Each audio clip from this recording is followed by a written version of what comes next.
এই যে একটা বৃষ্টি আজকে বেশ কিছুদিন ধরে কিন্তু গরম চলতেছে ভাই, অনেক গরম, রাত্রে ঘুমান যায় না, তীব্র গরম, অনেক গরম চলতেছে।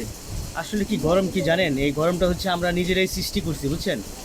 এই গরমটা আমরা নিজেরাই সৃষ্টি করছি, আমাদের যে পাপ পঙ্কিলতা, আমাদের যে অন্যায়, এগুলোর কারণে এই যে আজকে আবহাওয়া এরকম এত গরম হয়ে গেছে। দেখেন, ঠিক আছে, আগে এরকম ছিল না, কোনোদিন দেখছেন এত গরম? আষাঢ় মাসে কত বৃষ্টি, বৃষ্টি আর বৃষ্টি, মাছ আর গ্রামে কি থই থই করে পানিতে থই থই করে, কত ভালো লাগে। হ্যাঁ হ্যাঁ হ্যাঁ হ্যাঁ হ্যাঁ হ্যাঁ।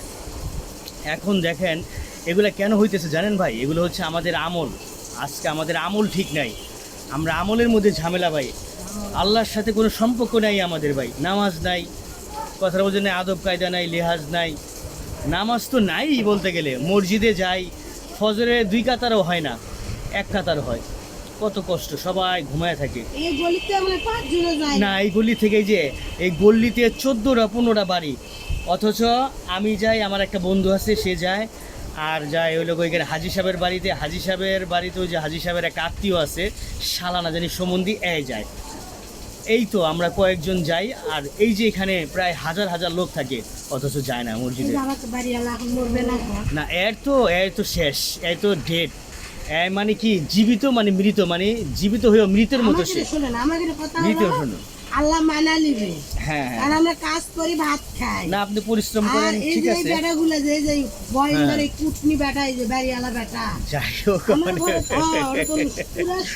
ওটা কোনো কথা না।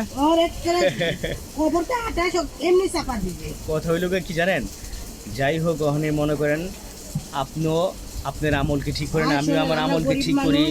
আমাকে আল্লাহ কিছু না কিছু গুনাহ মাফ করবে। না করবে, এটা তো করবে, অবশ্যই করবে। বড় লোক ছাড়বে না, কষ্ট করে খান, পরিশ্রম খান, কিন্তু এখানে আবার একটা শর্ত আছে কি ভাইয়া, শর্ত হইল আপনি গরিব, আপনি যদি তার হুকুম পুরা করতে পারেন তাহলে আপনি ধনীর 500 বছর আগে জান্নাতে চলে যাবেন।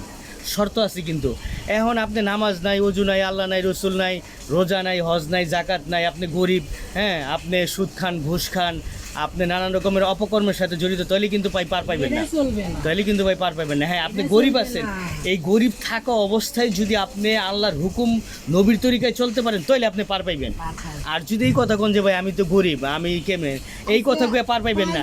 আমার শাশুড়ি মারা গেছে, যে সালমাজের এই বাড়ি, এই বাড়িতে মরলো, এই বাড়িতে মারা গেছে। আজকে আমি তার স্বপ্নে দেখছি। স্বপ্নে দেখছেন না? তো অনেক কিছু স্বপ্নে দেখতেছি কি জানে, তো আপনারা ডাকতেছে যে তুইও আমি কিছুক্ষণ পরে আমার লগে, তুই ভালো হ, পরিবর্তন হ তুই। এটা দেখা মানে কি জানেন, আপনার স্মরণ করাই দিল যে তুই মনে করিস না তুই এখানে থাকবি, আমি যে পথে আইছি তুই ওই পথে আসবি। ঠিক আছে, আমার প্রতি দায়িত্ব ছিল। হ্যাঁ হ্যাঁ হ্যাঁ, ওই দায়িত্ব এখন আমি আজকে দেখলাম যে ওই দায়িত্বই আজকে পালন করলো। যাক আলহামদুলিল্লাহ। পালন করে কি করে জানেন, হচ্ছে মা তুই অনেক সুখী হবি। অবশ্যই অবশ্যই সুখী হবেন, আপনি যেহেতু আপনি তার খেদমত করছেন। আর একটা কথা কি, ইমরান একদিন স্বপ্ন দেখছে। ইমরানও দেখছে স্বপ্ন না? মানে আরো এদেরকে এরা হয়তো আপনাকে রিমেম্বার দিতেছে যে তোমরা আল্লাহকে স্মরণ করো, আল্লাহকে ডাকো, আমি যেই পথে আসছি এই পথে তোমরা আসতেছো, এই পথের যাত্রী তোমরা সবাই, কাজেই তোমরা এই দুনিয়ায় এই যেগুলোতে ব্যস্ত থাইকো না, এত খাওয়া দাওয়া, এত পরিবেশন, এটার মধ্যে থাইকা তুমি আল্লাহর হুকুম মানো, নবীর তরিকায় চলো, তাহলে তুমি শান্তি পাইবা, আর নাইলে অশান্তি আর অশান্তি। ইমরান করছে